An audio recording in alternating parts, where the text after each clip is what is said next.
ॐ अज्ञानतिमिरान्धस्य ज्ञानाञ्जनशलाकया चक्षुरोन्मिलितं येन तस्मै श्रीगुरवे नमः। नमः ॐ विष्णुपदाय कृष्णपृष्ठाय भूतले श्रीमते भक्तिवेदान्त स्वामीति नामिने। नमस्ते सरस्वते देवे गौरवाणी प्रचारिणे निर्विशेषा शून्यवादी पाश्चात्यदेशतारिणे। वाञ्छाकल्पतरुभ्यश्च कृपा सिन्धुभ्येव च पतितानां पावनेभ्यो वैष्णवेभ्यो नमो नमः। जय श्री कृष्ण चैतन्य प्रभु नित्यानंद श्री अद्वैत गदाधर श्रीवासादि गौरभक्तवृंद। हरे कृष्णा कृष्णा कृष्णा हरे हरे, हरे राम राम राम हरे हरे कृष्णा। तर कालच्या नंतरचं लगेच कंटिन्युअस ते आपल्या सिरीजमध्ये काल जे आपलं लेक्चर झालं ते 11 नंबरचं होतं. छट्टीकरा, गरुड गोविंद, वत्सासूर आणि बकासूर. मग 12 नंबरचं अजून भगवंत वासरांनाच चारतायत. 12 नंबरच्या लेक्चरमध्ये होतं अगासूर आणि ब्रह्मविमोहन लीला. त्यावेळी वासरं होती. ब्रह्माजींनी वासरांना आणि बालकांना लपवलं होतं, गाईंना नव्हतं लपवलं. अगासूरनी पण वासरांना आणि बालकांना घेऊन घेतलं होतं. त्यानंतर झाली गोपाष्टमी, आता कार्तिक महिन्यात येते. आणि मग भगवंतांनी गाई चारायला चालू केलं. मोठे झाले आता. मग गाई चारायला चालू केल्यावर पहिला राक्षस जो मारला, असुर मारला, ते होते धेनुकासूर, तालवनमधले. ते बघा, ते आपल्या छट्टीकरा मथुरा जवळ आहेत तिथे. आणि त्यानंतर भगवंतांनी राक्षसाला मारलं नाही, पण कालियाला हरवलं. तोपर्यंत ते याच एरियात राहत होते. आणि आता आजचं जे आपण प्रवचन घेणार होते 15 नंबरचं आहे. त्याच्यात आपल्याला प्रलंबासूर वध पण ऐकू. मग भगवंतांनी एकदा ते अग्नी, दावानल, वणवा प्राशन करून घेतला. 2दा केला आहे. एकदा कालिया लिहिल्यानंतर पण केला आणि एकदा प्रलंबासूरला मारल्यानंतर पण केला, वेगवेगळ्या ठिकाणी. कालिया लिहिल्याच्या नंतर यमुने किनारीच केला तिथे कालिया घाटला. आणि प्रलंबासूर राम भद्रवनमध्ये भांडीरवनमध्ये मारला गेला आणि तिथे परत एकदा केला. ही सिमिलर लीला अग्नी वणवाला पिऊन घ्यायची. आणि त्यानंतर आपण आज ऐकू की भगवंत जसे घरी परत यायचे, आता गाई चरायला लागलेत, तेव्हा कसं वर्णन होतं की कसं गोपींचा मूळ काय होता खास करून. कारण का मी जसं म्हटलं, पहिले 3.5 वर्ष भगवंतांचा आणि गोपींचा असा काही विशेष संबंध नव्हता गोकुळला राहत असताना. मग छट्टीकडे आल्यावर अगदी सुरुवातीलाही विशेष नव्हता. नंतर गोपी जशा मोठ्या व्हायला लागल्या आणि भगवंत पण, तसं गोपींच्या मनात सुंदर, अतिसुंदर भगवान श्यामसुंदरांच्या प्रती हळूहळू आकर्षण निर्माण व्हायला लागलं पहिल्यांदा. आणि भगवंत पण असे आता मोठे झाल्यावर एकदम हिरोईक लीला करत होते.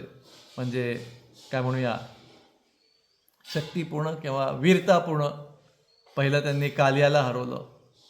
त्याच्या आधी आपण ऐकलं लोकांकडून हे सगळं बघा, वत्सासूर, बकासूर, अगासूर, ह्या सगळ्यांना जेव्हा मारलं तेव्हा ते पाहायला कोण कोण होतं? काल आपण ऐकलं कोण होते आजूबाजूला? ग्वालबाल. बाकी कोण नव्हते. बाकी बातम्या यायच्या. ग्वालबाल संध्या दुपारी यायच्या घरी, तर बातम्या यायच्या, आज असं केलं तसं केलं. पण आता भगवंतांना माहिती आहे की गोपींच्या मनात प्रेमापेक्षा आकर्षण निर्माण होतं आहे, तर स्वतःही थोडंसं रेसिप्रोकेट केलं पाहिजे. म्हणून भगवंतांनी कालियाला मारलं नाही, कालियाला हरवलं.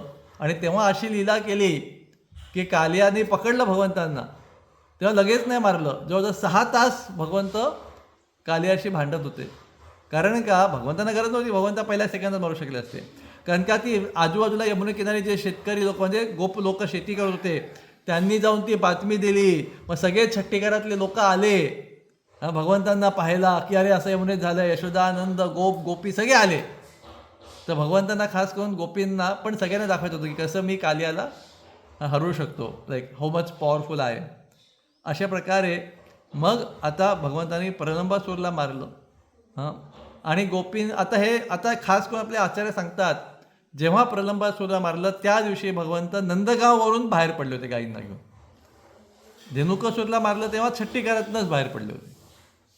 तर ह्याच्यामध्ये कालिया लीलानंतर आणि धेनुकासूर वधच्या आधी, धेनुकासूर आधी होऊन गेला, कालिया लीलानंतर आणि प्रलंबासूर वधच्या आधी कधीतरी सगळे लोक छट्टीकारातनं राहायला गेले नंदगावला. तिथे मग त्यांनी कायमच्या राहायला गेले.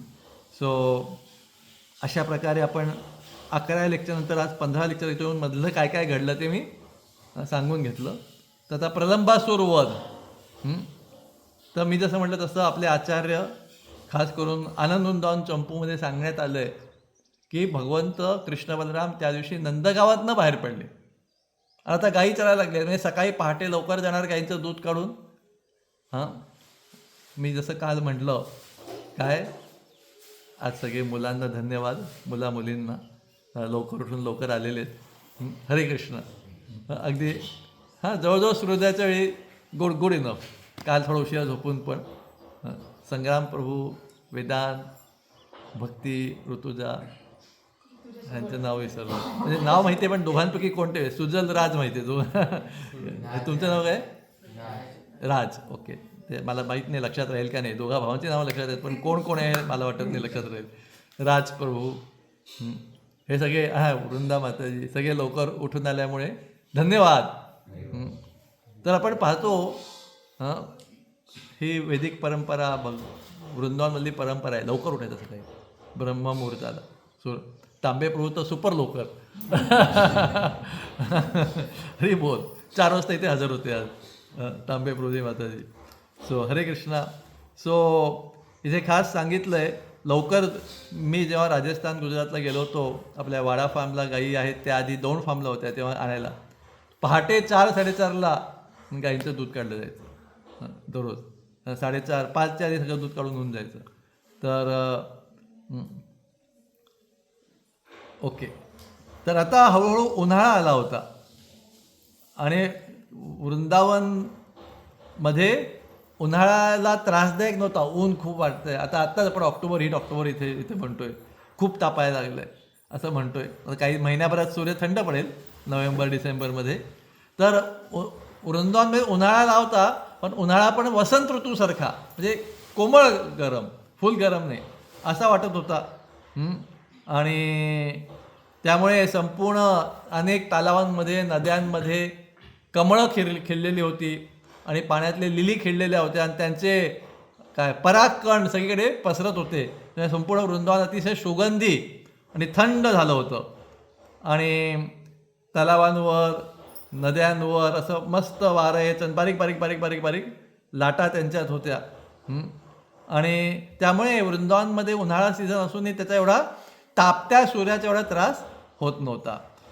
उन्हाळ्यामध्ये पण संपूर्ण वृंदावनमध्ये भरपूर हिरवं गवत उपलब्ध होतं. कारण का, ह्या जे वाहत्या नद्या, खास करून यमुना, त्याच्या शाखा आणि तालाब हे जमिनीला ओले करत राहत होते. त्यामुळे कायम हिरवं गवत तिथे उपलब्ध होतं. आणि अनेक प्रकारचे पक्षी, आत्ता आपण तुलसी आरती करताना इथे धनेश मोठा पक्षी आला होता तुमच्या पपई खायला, माहीत नाही. मी आणि शंकर म्हणूनचं लक्ष होतं तिथे उभे होतो, बाकी माहीत नाही. तुमचं लक्ष होतं, तुम्ही पण तिथे? हां, अच्छा, रोजच असतो तो. ओके, पण आज आमच्याला तो मोठा एवढा काळा पांढरा पक्षी. हां, बरेच आहेत, चांगले आहेत. पपई खायला येतात. अच्छा, एक खाली पडलेली पण आहे. हां, चोच मारली खाली पडलेली पण आहे, मी सकाळी करत होतो. तर भरपूर पक्षी, मोर आणि मधुमक्खी आणि कुक्कू म्हणजे कोयल, कोकिळ आणि क्रेन, बगळे सगळे आपापल्या ध्वनी करत होते वृंदावनमध्ये आनंदात. माहीत नाही, ठीक आहे. आज आवाज नको, कुक्कूचा आवाज, कोयल, कधी कधी कोयलचं म्हटलं की कावळ्याचा येतो.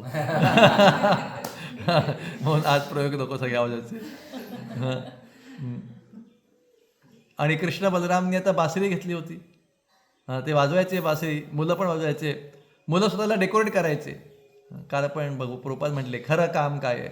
दुसऱ्यांची नोकरी करायला जे शिक्षण आहे ते खरं शिक्षण नव्हे, काल आपण ऐकलं. तर इथे सांगतायत डेकोरेशन करायला हरकत नाही, पण ते नको ते केमिकल आणि चरब्या लावण्यात काही पॉईंट नाही. कसे डेकोरेशन करायचे? मोरपीस आणि वेगवेगळ्या रंगाची माती असायची, जसं गेरू किंवा असे वेगवेगळे ते निळा मोथा म्हणतात, निळा थोडा काहीतरी कॉपर सल्फेटचे निळ्या कलरचं असतंय. आणि सुंदर सुंदर फुलांचे गुच्छांनी हार आणि ग्वालबाल एकदम खेळत होते. आता ते मोठे झालेत, वासरांपासून गायींवर आलेत, पण अजून पूर्णपणे मोठे पण झाले नाही आहेत. त्यामुळे थोडंसं अजून खेळ वगैरे हा सगळं चालू आहे. मग काय खेळायचे ते कुस्ती खेळायचे, गायचे. कधी कधी कृष्ण होते ते नाचायचे सुंदर, आणि सगळे बाकीचे मुलं त्यांना प्रोत्साहित करायचे, खूप छान खूप छान, किंवा हिंदीमध्ये काय बहुत खूप बहुत खूप उत्तम उत्तम. संस्कृतमध्ये म्हणतात साधू साधू. अशा प्रकारे सगळे मुलं त्यांना हे करायचे. आणि मुलांचे गेम्स पण छान होते. तर काय आजकाल मुलांचे काय खेळणी म्हणजे तर खर्चिक असतात खूप, 500 1000. इथे मस्त खेळणी. काय करायचे मुलं, असे हात करायचे आणि गोल गोल गोल गोल गोलवर फिरायचे की चक्कर येईस्तोवर अशी. हरी बोल. आणि काही होते कधी कधी ते एकमेकांशी थोडे कुस्ती खेळायचे, कधी केस ओढायचे, कधी बेडकांसारखे जंप मारायचे मुलं. मला वाटतं लहानपणी आमच्या गावात ते सायकलचं चाक जुनं, त्याला इथे असे काठीने मारत मारत मुलं आनंदाने खेळायचे. तेच खेळणं त्यांना म्हणून होतं, जुनं सायकलचं चाक. आता हल्लीला असतील आजकालची मुलं हे सगळं करायला, माहीत नाही. एनिवे, किंवा ती अशी एक काठी असायची, त्याला चाकाला असं खालून आम्ही ढकलत जायचो पुढे. सुनील परून श्रीकृष्ण पेंपरून आठवतंय सगळं. हां तार तार हां तारेला असं हुक सारखं करायचे आणि ते ढकलत जायचे. सो वाया गेलेलं सायकलचं चाक होतं ते खेळण्याला पुरून जायचं, तेव्हा काही वाटायचं नाही. आजकाल हरी बोल. ती काय साधा काय तो असतो तो बकी बियर, काय टॉनी बियर काय म्हणतात त्याला, काहीतरी टेडी बियर. तो 500 1000 काय काय. आणि आणला की लगेच महिन्याभरात तो फाटून जातो, मग ते सगळं आजचं बाहेर पडतं. तर हे कलियुग आहे, काय करणार. सो कशाने खेळायचे, कधी बेडक्यांसारखे उड्या मारायचे, कधी नाचायचे, कधी गायचे, एकमेकांना प्रोत्साहित करायचे. आणि म्हटलं फुटबॉल, बॉल कशाने खेळायचे, बेलफळ किंवा कवटचं फळ, कडकही असतंय आणि राऊंड पण असतंय परफेक्ट. त्यांनी बॉल खेळायचे, कॅच वगैरे. आणि कधी कधी उन्हाळ्यामध्ये बेळफळं येतात, त्याचे बेळफळाचा ज्यूस पोटाला थंड करायला खूप उत्तम असतो. म्हणून काही कधी बघा असे खूप मिरची वगैरे खाऊन, सॉरी असं हीटचे रोग झाले, काय ते पाईल्स वगैरे किंवा तसं किंवा इतर काही, तर मग बेल मुरब्बा खायला सांगतात आयुर्वेदिक लोक. तर अशा प्रकारे बेळाचा ज्यूस प्यायचे, आंधळी कोशिंबीर खेळायचे, आणि कधी कधी वेगवेगळ्या पक्ष्यांचे आवाज करत. हरी ओरिजिनल आवाज आला आपल्याला पक्ष्याचा. तोच पक्षी आहे का तो? हा आवाज त्याचाच आहे, नाही हा वेगळ्या पक्षाचा आहे. असे ग्वालबाल पण सिक्रेट भाषेत पक्ष्यांच्या आवाजात एकमेकांना बोलवायचे. इथे खरोखर पक्ष्यांच्या आवाजात आपल्याला. आणि कधी कधी वेगवेगळे आवाज काढत धावायचे आणि ब्रिज बांधायचे. आणि तेव्हा कधी कधी, आता गोपी थोड्या मोठ्या झाल्या होत्या, ते आपल्या दूध दही लोणी, हरी बोल बोलत आहेत, या पपई पिकलेली आहे. दूध दही लोणी घेऊन गोपी विकायला जायचे. आणि मुलं मुद्दामून जाऊन, काय हो गोपींनो कितीला हे दही. मग ते गोपी काहीतरी सांगणार, तेव्हा आता काय माहीत नाही, कवड्या किंवा आजकाल तसे 5-10 रुपये काय असेल ते. आणि मुलं किंमत करायची, नाही खूप महाग आहे वगैरे. आणि शेवटी जे काय असेल ते तसं लुटून खाऊन टाकायचे. 2 रुपये पण नाही 5 रुपये पण नाही. आधी नुसतं किंमत करायची, नाटकं करायची, नंतर लुटून खाऊन टाकायचं. आणि खाऊन टाकायचे किंवा पळून जायचे आणि मग खायचे. आणि कधी कधी यमुनेत किंवा तलावांमध्ये बोटीत खेळायचे. आम्ही एकदा असे उद्योग केले होते लहानपणी. तर ते बोट नव्हतं, समुद्र होता. आणि अशी एक छोटीशी बोट, म्हणजे अगदी छोटी नाही पण मी या भिंतीपासून त्या भिंतीपर्यंतची अशी, म्हणजे मोठ्या होड्या नाहीत, अशी छोटीशी बोट बांधलेली होती किंवा ह्यापेक्षा थोडी छोटी असेल. तर मी आणि एक मित्र होत असतो म्हणतो गेलं चला आपण फिरून येऊ. आणि ते बोट काढली, कोण नव्हतं तिथे. आणि गेलो होतो, अरे आताच जायला लागली. आमचं टेन्शन आलं, अरे आता काय करणार. तो समुद्र होता, तलाव किंवा नदी असेल तर समजू शकतो इकडे तिकडे. मग खूप आत गेली, पण कशी बशी ती आली परत बाहेर. म्हटलं असले प्रयोग परत नाही करायचे. समुद्रात तरी नाही करायचे. तलावात बिलावात चालून जाईल, समुद्रात असले प्रयोग नाही करायचे. पण तर ते तसे खेळायचे. आणि खास करून कधी कधी चोरून चिक्कू बिक्कू खायचे. त्यांचंच होतं पण तरी चोरून खाण्यात मुळा, आंबे वगैरे चोरून खाण्यात मजा असते. आणि कधी कधी एक फळ ते असं उडवायचे आकाशात आणि दुसऱ्या फळाने त्याला बरोबर नेम धरून मारायचे.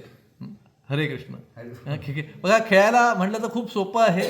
नाही तर हजारो लाखो तर नाही पण शेकडो हजारो रुपयांची खेळणी पण आपल्याला समाधानी करू शकत नाहीत. आणि कधी कधी दुसऱ्याच्या मागे येऊन त्याच्या डोळ्यावर हात ठेवून द्यायचे आणि नुसता कोणाचा स्पर्श काय झाला आहे, कसा स्पर्श झाला आहे ह्याच्यावरून ओळखता यायला पाहिजे की कोणी आपल्या डोळ्यावर हात ठेवलेला आहे.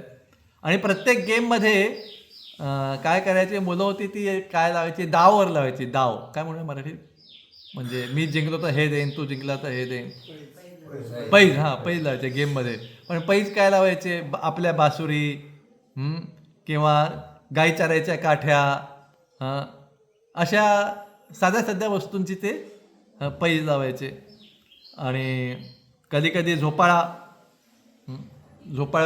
झोपा घ्यायचे किंवा कधी कधी ते वटवृक्षाचं पारंब्या असतात, पारंब्या म्हणतात, पारंब्यावरच झोपाळा घ्यायचे. आणि कधी कधी एखाद गोपबाल राजा बनायचा. दरवेळी कृष्ण बनायचं असं नाही, मग कोणी त्याचे मिनिस्टर, कोणी सैनिक, असं काही गेम खेळायचे. आणि म्हणजे काय, ते लोक पण अशाच ठिकाणी राजा बनायचे जिकडनं गोपी परत दही लोणी घेऊन जाणार असतील, तिथे कुठेतरी जाऊन आपलं टोल नाका सेट करायचं. म्हणतात हे आमचे राजा आहेत आणि आम्ही टोल नाका आहोत. आणि त्या मुली ज्या गोपी यायच्या त्या म्हणायच्या तुम्हाला टोल भरल्याशिवाय इकडनं पुढे जायला अलाउड नाही आहे. पण ह्या सगळ्या गेम्समध्ये त्या मुली ही गोपी पण हसत खेळ सगळे प्रेमाने आनंदाने गेम्स असायचे.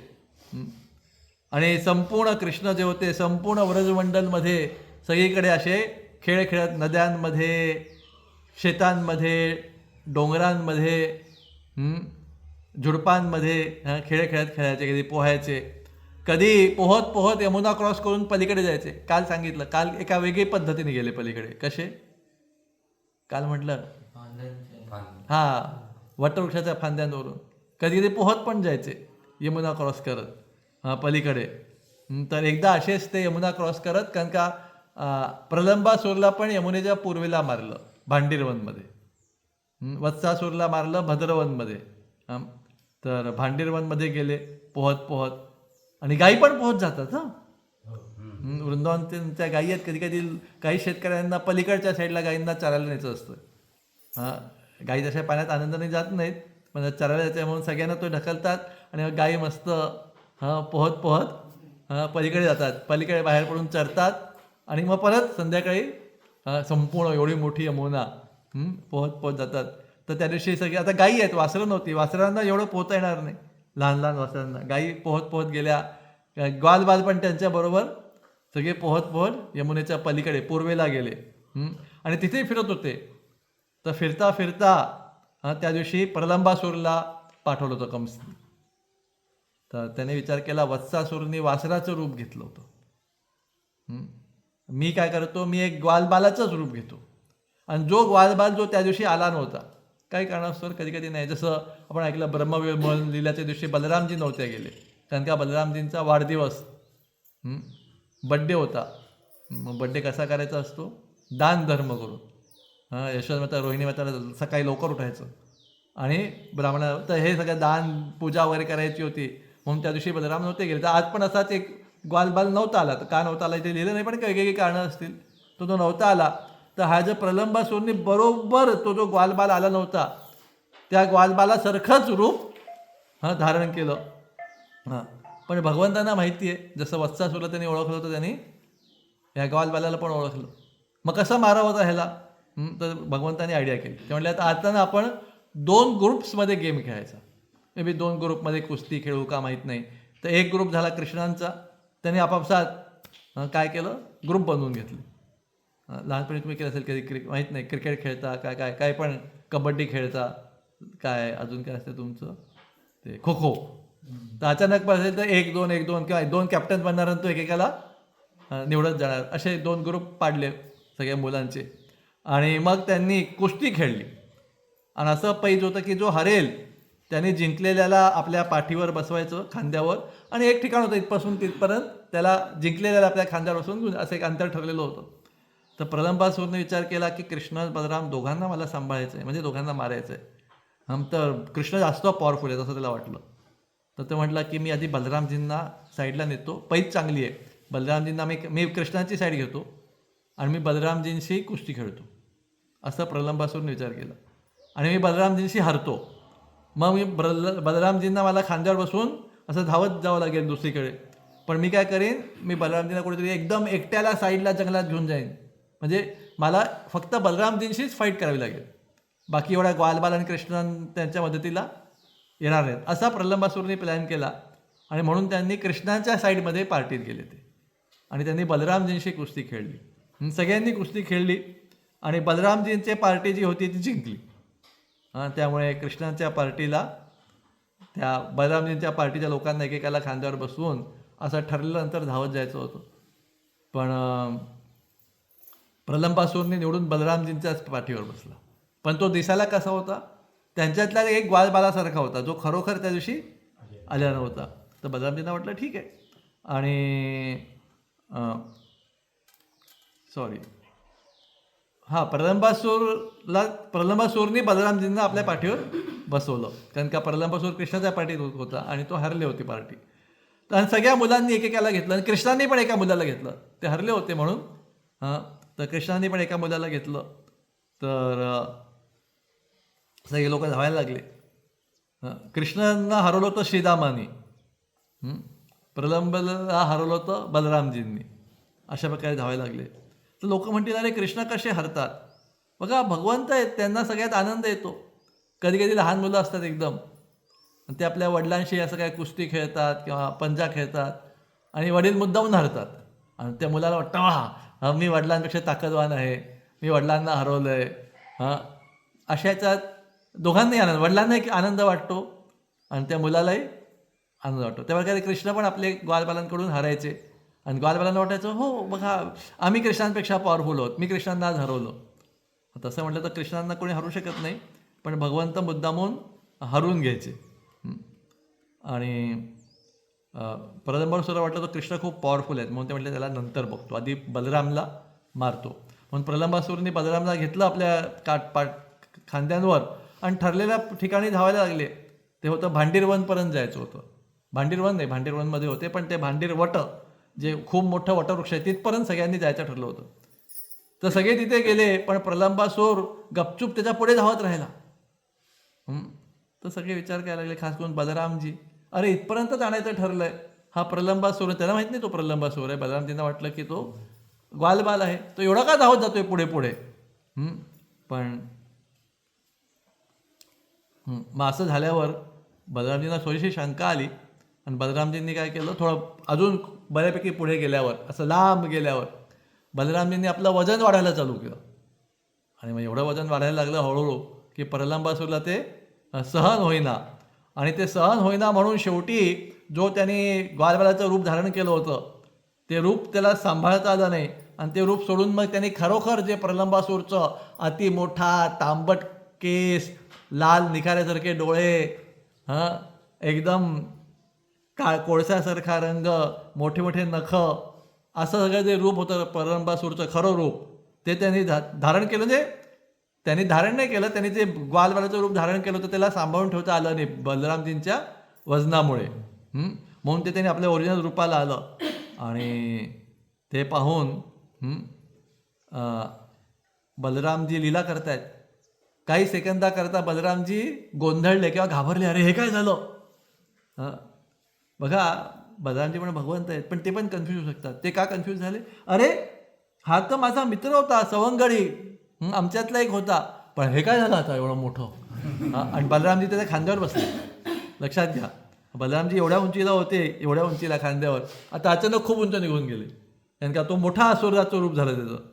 आणि बलरामजी हा वेगळाच दिसतोय असं सांगतायत की असं वाटत होतं तर बलरामजी आणि प्रलंबासूरला की पाहून की ढगामध्ये वीज चमकतीये आणि तिकडे चंद्र पण आहे. तर आपले आचार्य सांगतात ढग जे होते ते प्रलंबासूर आहे, काळे ढग, आणि त्याचे जे प्रलंबासूरकडे पण आभूषण होते सोन्याचे वगैरे, ते जे आभूषण आहेत ते वीज चमकण्यासारखे चमकत होते, आणि बलरामजी जे होते ते चंद्रासारखे वाटत होते.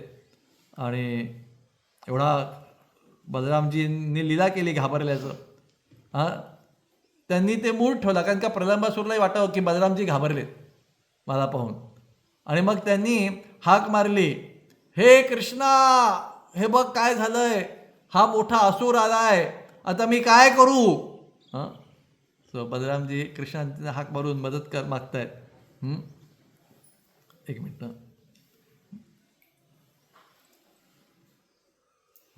हा राक्षस मला किडनॅप करतोय, पळवून घेऊन जातोय, मला कळत नाही, तू सांग कृष्णा मी काय करू?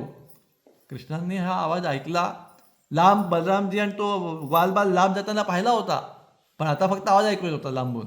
आवाज ऐकला, तेही थोडेसे आश्चर्यचकित झाले, आणि कृष्णांनी जोरात उत्तर दिलं, अरे तुझं भय, तुझी भीती सगळी सोडून दे, तू त्या भीतीच्या आहारी का गेलाय?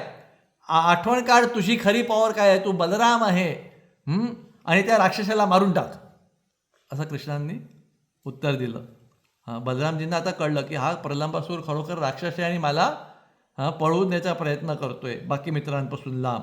म्हणून बलरामजी मग रागवले आणि त्यांनी आपली मुठी घेतली, आणि ते नाहीतरी खांद्यावरच बसले होते, जोरात डोक्यावर मारली त्या प्रलंबासूरच्या, आणि डोकं फोडून उघडून टाकलं. प्रलंबासूर रक्ताच्या उलटी करत बेशुद्ध पडला आणि जोरात आवाजून पृथ्वीवर पडला. लगेच तोपर्यंत सगळे सवंगडी धावत आले होते आणि खूप बलरामजींची स्तुती करायला लागले, साधू साधू, काय बहुत खूप छान छान उत्तम. आणि सगळ्यांनी बलरामजींना मिठी मारली. त्यांना वाटलं बलरामजी मृत्यूच्या दारात जाऊन परत बाहेर आलेले, आणि देवता लोकांनी पुष्पवृष्टी केली. असं झाल्यावर त्याच्यानंतर एखाद दिवशी सगळे सवंगडी जे होते, ग्वालबाल होते, ते खेळण्यामध्ये मग्न झाले होते, आणि गायींना नवीन नवीन गवत खायचं होतं, म्हणून ते लक्ष नसताना त्या लांब लांब लांब लांब एकदम घनदाट जंगलात निघून गेल्या, आणि ग्वालबाल इथे यमुने किनारी खेळत होते. आणि काही वेळांनी ग्वालबालांना लक्षात आलं, अरे आपल्या गायी दिसत नाही आहेत, त्यांच्या गळ्यातल्या घंट्यांचं आवाज पण येत नाही आहे. आता आपल्याकडे आहेत गायी घोळपला, पण राजस्थानला प्रत्येकाच्याकडे 40-50 गायी होत्या. आम्ही एका गावात गेलो होतो, अगदी बॉर्डरवर, पाकिस्तान बॉर्डरवर. आणि त्यांच्या काय असायचं, प्रत्येक कळपामध्ये म्हणजे एका घराच्या 40-50 गायींच्या ह्याच्यात एका गायीला घंटा बांधलेली असायची, सगळ्यांना नाही. तर त्यांची ती, आणि चाऱ्याला कोण घेऊन नव्हतं जात, तिथे अशी शेती वगैरे एवढी असेल तरी त्याला कंपाऊंड करायचं, तर ते जायच्या गायीच. पण कसं होतं, त्या ज्या गायीच्या गळ्यात घंटा बांधतीये, तर बाकीच्या तिच्या घरच्या गायींना माहीत होतं की आपण कुठेही चरायला फिरू शकतो, पण ही घंटेचा आवाज आपल्याला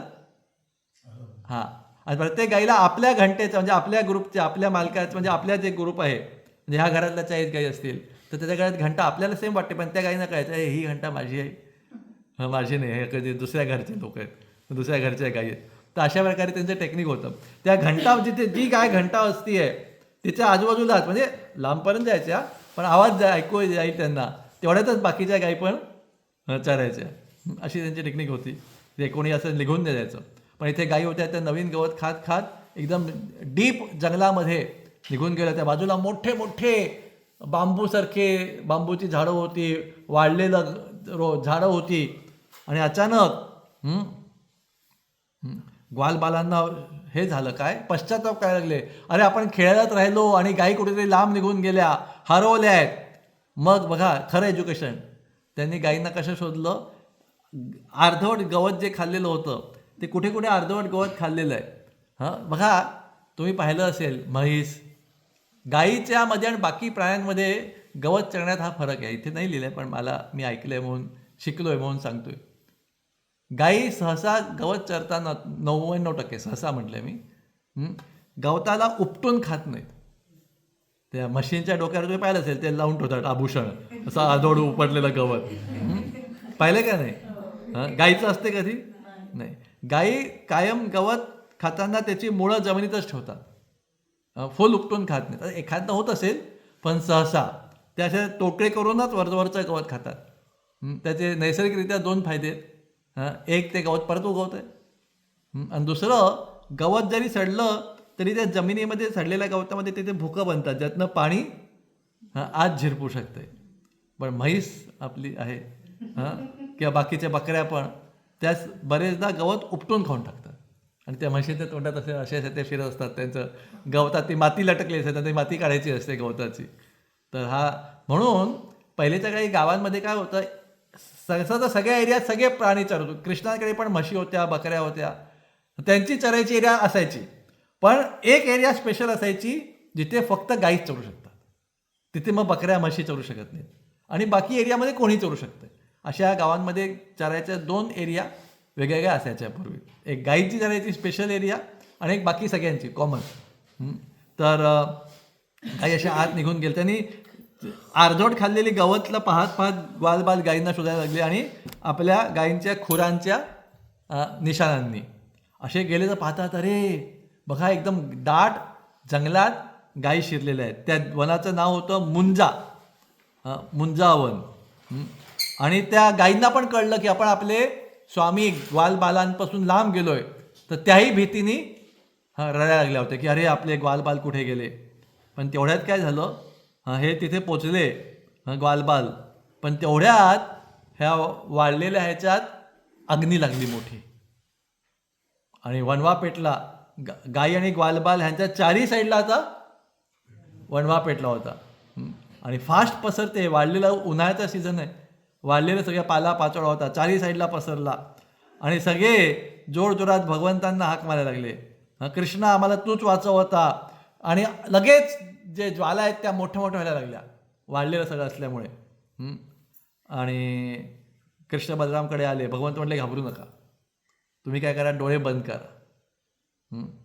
आता म्हटले आधी आपण कसं वांछा कल्पतरू व्हायचं कसं, तसं सगळ्यांनी जमिनीवर पडा आणि डोळे बंद करून घ्या.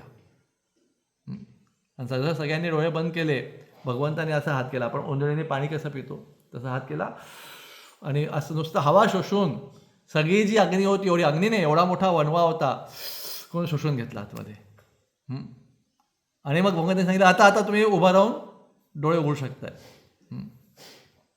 तर भगवंताने डोळे बंद करायला काय सांगितले, कारण का भगवंताने विचार केला, पूर्वी कधीतरी एकदा, म्हणजे 2-4 वर्षापूर्वी गोकुळला असताना काही ग्वालबालांनी कंप्लेंट केली होती की मी मत्ती खाल्ली आहे. तर यशोमातेला एवढं टेन्शन आलं, एवढी ती चिंतात गेली. आता तर ती खोटी का खरी बातमी होती माहीत नाही, काही लोकांच्या नुसार, म्हणजे काही ग्वालबालांच्या नुसार खरी होती, आणि काही जे बलरामजींच्या पार्टी आहेत ते म्हणत होते खरोखर खाल्ली कृष्णांनी माती, आणि जे कृष्णांच्या पार्टीवाले ग्वालबाल होते नाही खाल्ली, हे खोटं बोलत आहे. पण आता अशा 2 पार्ट्या नव्हत्या, आता एकच पार्टी होती. आणि सगळे ग्वालबाल घरी जाऊन काय सांगणार, आज कृष्णांनी काय केलं, एवढा मोठा वणवा. तर म्हणतात, कृष्ण म्हणतात माती खाल्ली तर यशोदेला एवढं टेन्शन होतं, एवढीशी माती खाल्ली होती तर, आणि एवढा मोठा वणवा खाल्ला तर यशोदेच्या मातीला किती टेन्शन होईल माहीत नाही. म्हणून भगवंतांनी सगळ्यांना सांगितलं डोळे बंद करा. म्हणजे डोळे बंद करा, तर मग ही बातमी बाहेर भागवतमध्ये आली कशी. कारण काय सगळ्या ग्वालबालांनी डोळे बंद केले होते, पण काही जास्त हुशार त्यांनी असे डोळे मिचकावलेले थोडेसे उघडून होते. काय होतंय आपण काय डोळे बघा, ते काय लहानपणी ते असं लोकांना सगळं असं बोलत होतं, काय होतं. तसं बऱ्याचशा ग्वालबालांनी डोळे बंद केले होते, पण काहींनी असे काय म्हटलं पाहत होते काय करतायत कृष्ण. ते काही लोकांनी पाहून घेतलं की कृष्णांनी अग्नी अशी शोषून घेतली आपल्या. तर म्हणून ते डोळे बंद केले होते, पण तरी पण बातमी बाहेर गावात आली की कृष्णांनी अग्नी सगळी शोषून घेतली. आणि तोपर्यंत दुपार होऊन गेली होती. खूप लांब आहे, नंदगावपासून भांडेरवन वगैरे लांब आहे, त्यामुळे दुपार झाली की परतीचा प्रवास चालू व्हायचा, तेव्हा संध्याकाळपर्यंत भगवंत घरी पोचायचे. तर आता शेवटचं आज थोडंसं वर्णन आहे, ते थोड्या वेळ पण ऐकूया की कशा प्रकारे भगवंत आपल्या नंदगावमध्ये प्रवेश करायचे. आता बघा, अजून माधुर्याच्या राधाकृष्णांच्या लीला चालू झाल्या नाही आहेत. गोपी अजून घरातनं बाहेर वनामध्ये फुलं वेचायला वगैरे बाहेर पडलेल्या नाही आहेत, त्याला अजून वेळ आहे. ते आमच्या आत्ताच्या यात्रेत झालं. आनंद भक्तीपूर्व होते तुमच्यातले. गोपींच्या राधाकृष्णांच्या लीला ह्या यात्रेच्या नंतर चालू झाल्या, जे आत्ता आपण गेलो होते, आत्ता जाऊन आलो काही दिवसांपूर्वी. तर अर्थात त्याचे लेक्चर्स आपण इथेच घेतले होते आधी, तिथे फक्त जाऊन आलो. तर गोपी अजून बाहेर पडून ते शनिदेवची पूजा करायला बाहेर पडायच्या, आनंद भक्तीवरून आठवत असेल. अजून कोण, तो दुसरं कारण काय होतं लेक्चरमध्ये ऐकलं, तो कोण कृष्णच रूप घ्यायचे, जाऊ द्या मला आठवत नाही, पण ठीक आहे आपण हे कंटिन्यू करू. सो अशा प्रकारे हे लीला पाहून सगळ्या देवतांनी पण फुलांचा वर्षाव केला आणि यायला लागले. जसा संध्याकाळ सूर्य संध्याकाळी अस्ताला यायचा, कृष्ण बलराम सगळे सवंगडी सगळ्या गायींना जमा करायचे, सगळ्यांकडे लाखो गायी होत्या, आणि परत परत नंदगावकडे आपल्या घरी जायला लागायचे. चालता चालता कृष्ण, बरेच गावं आहेत यावर्षी आपण ऐकलं की जेव्हा आता त्याचे लेक्चर्स आपले पुण्यात 24, 25, 26 जानेवारीला पुढचे लेक्चर्स होणार आहेत. कसे, अक्रूर कृष्णांना घेऊन जायला आला आणि तिथपासून मथुरेला गेले वगैरे, ते सगळे लेक्चर्स 24, 25, 26 जानेवारीला पुण्याला होणार आहेत. अक्रूर न्यायला आल्यापासून त्याच्या आधी व्योमासूर वगैरेपर्यंत आपलं झालं आहे. सो आता हे त्याचं हे आत्ता लेटेस्ट आहे आधीचं. तर आता बघा, गोपी अजून भेटायला नाही लागल्यात कृष्णांना, पण त्यांच्या मनामध्ये प्रेम विकसित झालेलं आहे, आकर्षण. जाता जाता मुद्दाहून वेगळ्या गावातनं जायचे कृष्ण, गाईंना परत नेता जाता. ज्या कोण सगळ्या कृष्ण जात आहेत म्हटल्या, सगळ्या गोपी होत्या त्या आपल्या ह्या अशा बाल्कनी, पण हे घरातल्या आतली बाल्कनी आहे, बाहेर बाल्कनी असायच्या किंवा गच्चीत आपल्या घराच्या गच्चीवर जाऊन उभा राहायचे कृष्णांना पाहायला. आणि कृष्ण पण चालता चालता, तर आत्ता गोपींमध्ये आणि कृष्णांमध्ये फक्त नजरानजर व्हायला लागली, आणि गोपी कृष्णांना पाहतायत, कृष्ण गोपींना पाहतायत. आणि कधी कधी एखाद्या घरात खूप गोपी दिसायच्या, अचानक कृष्णाला त्याच्यामध्ये एक राधाराणी पण उभी आहे असंही दिसायचं. तर अशा प्रकारे सुंदर कृष्णाचे केस, कृष्णही मोठे व्हायला लागलेत, आणि त्यांचं मस्त चुन्यासारखा सफेद फेटा आहे, सगळ्यांना एकदम आकर्षित करून घेत होता. आणि संध्याकाळच्या वेळेला गायी परत येत आहेत, धुळी उडवत आहेत, आणि सगळे रस्त्याचे लोक, गावातले लोक कृष्णांना बासरी वाजवताना सुंदर त्रिभंग रूपमध्ये चालताना पाहतायत. परत पक्षी होते, मधू होते, काय काय म्हणतात त्याला, भोवरे, भोवरे होते, भोंगे होते, ते खूप खुश व्हायचे, भगवंत परत जात आहेत. आणि असं करत करत कृष्णा कुठे पोचायचे, नंदगावच्या वेशीवर. आणि दिवसभर नंदगावातले सगळे लोक बघा, दिवसा फक्त ग्वालबालांबरोबर आहेत, खास करून गोपी, पण बाकी सगळे लोक पण वाट पाहायचे की कधी सूर्य आता संध्याकाळी येणार. नंदगावच्या लोकांना काय वाटायचं, सूर्य खूप हळूहळू हलतोय, लवकर होतच नाही संध्याकाळ कृष्ण. आणि ग्वालबालांना काय वाटायचं, अरे सूर्य एवढा फास्ट कसा संध्याकाळी झाला, अजून आम्हाला खूप खेळायचं आहे. तर सूर्य त्याच स्पीडने हलायचा. पण नंदगावच्या लोकांना वाटायचं सूर्य किती वेळ लावतोय, लवकर येऊ दे संध्याकाळी, कृष्ण परत येतील. आणि ग्वालबालांना वाटायचं, अरे आत्ता पण आलो, आत्ता तर असुर मारला, अरे आत्ता पण डबा खाल्ला, आणि संध्याकाळ झाली पण, अरे बापरे एवढं लवकर झाली. असं दोघांना तेवढाच वेळ जायचा, पण दोघांना वेळेचा प्रभाव वेगळा वेगळा वाटायचा. तर जसं घर जवळ यायचं नंदगावच्या वेशीवर आल्यावर, एक मिनटं, बलरामजी धावत धावत, बलरामजींना घराची आठवण यायची, आणि ते धावत धावत पुढे निघून जायचे सगळ्या गायींच्या पुढे. का बरं, कारण का बलरामजींना माहिती आहे कृष्ण आता गोपींना नजरानजरेत अजून भेटणार नाही आहेत, पण नजरानजरेतनंच भेटणार आहे. तर मोठा भाऊ उपस्थित असेल तर कृष्णाला थोडं ऑड वाटेल, म्हणून बलरामजी स्वतःहून पुढे निघून जायचे गायींच्याही पुढे. आणि नंदगावातल्या लोकांना आधी काय दिसायचं, आधी लांबून गायींची धुळी दिसायची, त्यांना कळायचं कृष्ण येतं.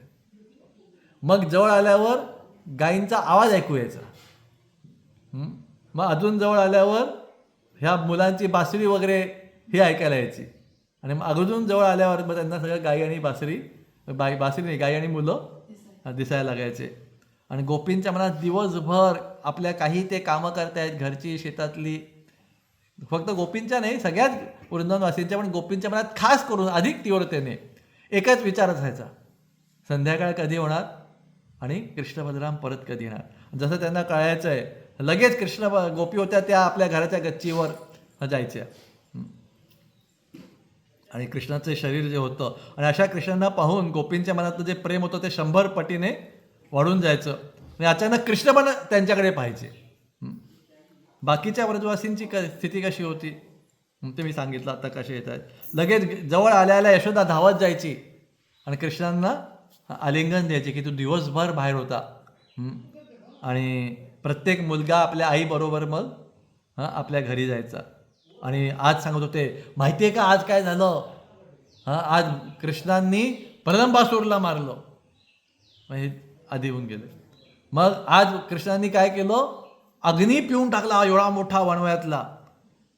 आणि यशोदा मातेच्या मनात, आता कृष्ण झाले होते 6-7 वर्षाचे, पण यशोदा मातेच्या मनात एवढं प्रेम होतं की नुसतं कृष्णांना प्रेमाने पाहूनच त्यांच्याही स्तनातनं दूध व्हायला लागायचं. आणि मग आता कृष्ण मोठे झालेत. आता आल्यावर लहान असताना लहान मुलं लवकर झोपायला पाहिजेत. सॉरी, कलियुग चालू आहे. हल्ली ते सगळेच मोबाईल बघत बसतात, पण लहान मुलं लवकर झोपतात. ॲटलिस्ट मला आठवत आहे जेव्हा मी घरी होतो तेव्हा लहान मुलं लवकर झोपून जायचे.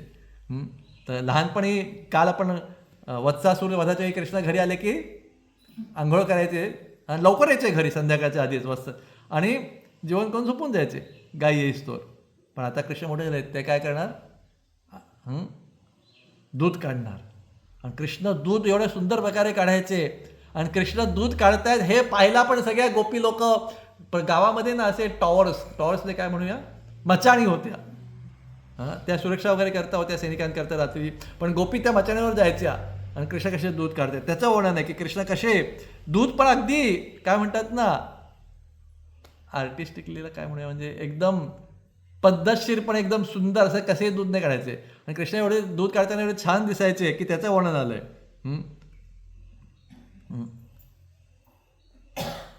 प्रेमाने आणि आनंदाने कृष्ण दूध काढायचे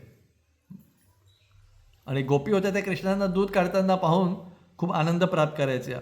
एक सेकंद,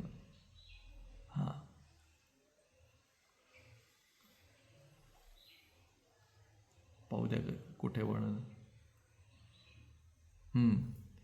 तर सगळ्या गायी गोठ्यात, मी म्हटलं आपल्याकडे गोठ्यात असायला पाहिजे, आपल्याकडे पाऊस खूप आहे, पण तिथे मी गेलो होतो वृंदावन राजस्थान, पाऊस जवळजवळ नसतो.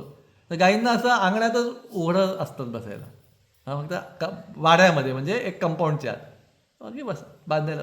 तर तिथे अशा वाटत होतं की असं एकदम पांढरा शुभ्र कापरा, आता संध्याकाळ झालेली आहे, चंद्रप्रकाश आहे, लाईट वगैरे नव्हते तेव्हा किंवा दिवे तेलावरचे. तर असं वाटायचं की पांढरा शुभ्र कापरांचे ढीग पडलेत आणि गाई शांतपणे दिवसभरचे जे चरले ते रवंथ करतायत. आणि मग आणि त्या कापराच्या ढिगामध्ये गायींचे 2 मोठमोठे शिंग होते. ते असे वाटायचे की भोवऱ्यांचे ग्रुप तिथे फिरतोय आणि शांतपणे बसून काही आपला रवंथ करतायत. पण गोपांची इच्छा होती दूध काढायचे. तर कृष्ण स्वतः जायचे सोनेरी भांडं घेऊन गायींच्या जवळ. एक मिनिट,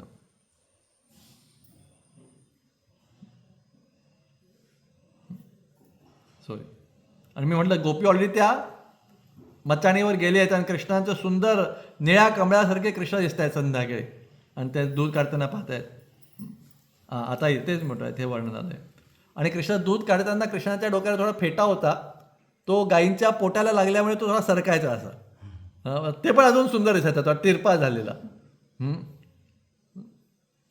आणि कृष्ण कसे बसलेत असे उकिरडे म्हणतात ना, उकिरडे बसलेत. आजकाल तुम्ही स्टुलावर बसता, खरं तसं नाही, असं उकिरडे बसायचं आणि 2 पायांच्या मध्ये ते भांडं पकडायचं. कृष्ण काय करायचे, असे उकिरडे बसायचे आणि 2 पायांच्या मध्ये ते दूध काढायचे, ते भांडं पकडायचे. ते सोन्याचं भांडं होतं आणि फार सुंदर दिसायचे आपल्या 2 पायांच्या मध्ये बसलेले. आणि पाठ थोडी वाकली जायची दूध काढताना. आता तुम्ही स्टुलावर बसता, ते वेगळ्या अशा प्लॅस्टिकचं थोडं स्टूल घेऊन, पण उकिरडे बसायचे आणि हात असे बाहेर आलेले असायचे, गुडघ्याच्या बाहेर असे हात दूध काढताना. आणि मग ते प्रेमाने एकाळी एक स्तन दुसरं स्तन ते असं गाईचं दूध काढायचे. आणि पण दूध काढायच्या आधी जे तुम्ही काय सांगितलेलं आहे, आधी जे वासरं सोडलेली असतात, वासरं दूध प्यायला लागतात. मग तेव्हा त्या स्तनावर थोडा फेस सारखा आलेलो असतोय. तर ते फेस घ्यायचे आणि आपल्या हाताला, अंगठ्याला आणि ह्या बोटाला लावून घ्यायचे, म्हणजे जेणेकरून ते जास्त त्रास होणार नाही, इझिली दूध काढता येईल. आणि गाई वासरांना पाहून दूध द्यायचेच, पण कृष्णांना पाहूनही त्यांच्यावर तेवढं प्रेम यायचं की त्या अजून दूध सोडून द्यायच्या गाई. आणि कृष्णा दूध काढायला लागले की एकदम जसं आजकाल त्याच्याप्रमाणे नळ उघडल्यासारखं लगेच दूध खर खर एकदम जोराच्या धारेमध्ये ते भगवंतांच्या त्या सोन्याच्या पातेल्यात पडतंय मडक्यात. आणि एवढं जोरात पडते की त्यातलं कधी कधी थोडंसं असं बाहेर उतू पण जाते काही थेंब. आणि कृष्ण एवढे सुंदर दिसत होते की गोपींची मनं जी होती ती, गोपी त्या मचाणीवरून पाहत होत्या, पण गोपींची मनं होती ती 100 हत्तींनी, हजारो हत्तींनी ओढल्यासारखी ती कृष्णांकडे आकर्षित होत होते. आणि एकमेकात गप्पा मारायचे, कृष्ण कसे दिसत आहेत त्याच्याबद्दल गोपी एकेकांमध्ये गप्पा मारायचे. आणि प्रत्येकीला आता हळूहळू कृष्णांना भेटायची इच्छा जागरूक होत होती. तर गोपींमध्ये कधी चर्चा व्हायची. एक मिनटं. एक गोपी म्हणायची